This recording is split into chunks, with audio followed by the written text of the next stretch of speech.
भोज निमंत्रण में मतलब रहता है हम लोगों का बुलावा, और उसमें ऐसे कहाँ रोज भोज हो रहे हैं यार, कहाँ रोज भोज हो रहे हैं। कोई वृंदावन धाम थोड़ी है।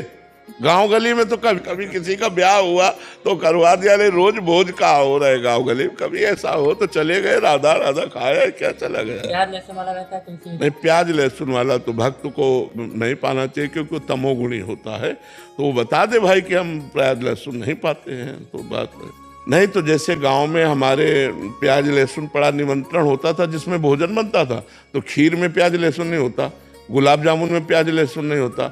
तो हम बैठ गए पंगत में और बस भाई ये रख दो।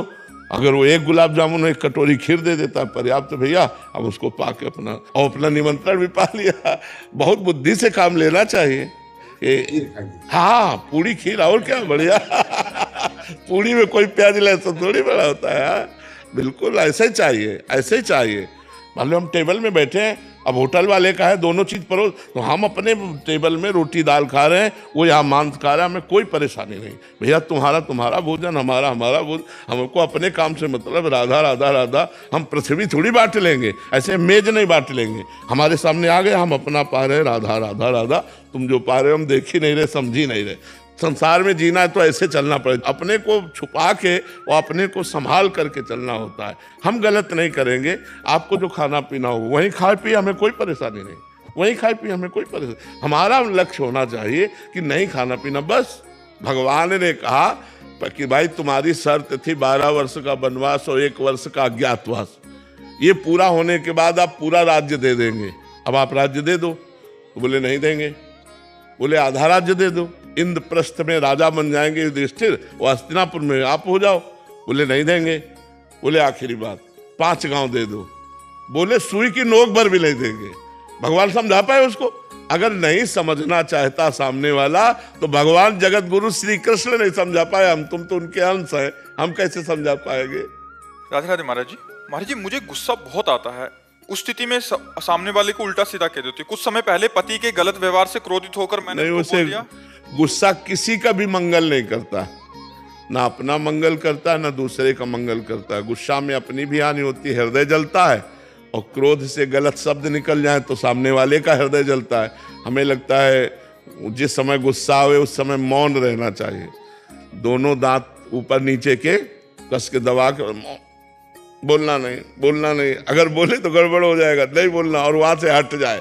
नहीं तो गलत शब्द, चुभने वाले शब्द और मारपीट, ये सब गुस्सा में हो जाता है। तो हमें लगता है गुस्सा ना करे तो ज्यादा अच्छा है। पति को कह दिया तुम भोगोगे, अगर राम नाम सत्य है तो तुम पक्का भोगोगे। तो मतलब तब से भजन भी रुक गया और डर भी हो गया पति के प्रति की कुछ ना हो जाए इनको।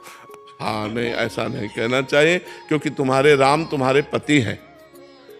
पहले तुम ही गलत हो, अपने राम को गलत साबित कर रहे हो। पति मेरे लिए भगवान होना चाहिए, पत्नी मेरे लिए अर्धांग होना चाहिए, तभी गृहस्थी चलती है।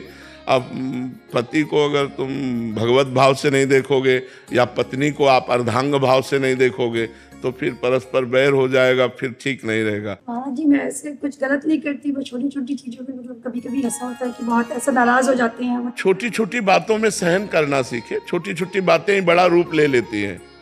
छोटी छोटी बातों में ही बड़ा उपद्रव होने लगता है। हम उसे छोटा ना समझें, चिंगारी को छोटा ना समझें। अगर फूस मिल गई तो वो ज्वाला बनने में देर नहीं लगेगी। क्रोध रूपी चिंगारी बहुत बड़ा अहित कर सकती है, इसलिए हमें क्रोध रूपी अग्नि को शांत रखना है। नाम जप करो, जब क्रोध आवे दांती पीस लो कि मुझे मौन रहना, बोलना नहीं है, हट जाओ वहां से। जो उपाय आपको करना हो करो, पर क्रोध ना करो, क्रोध करने से हानि है।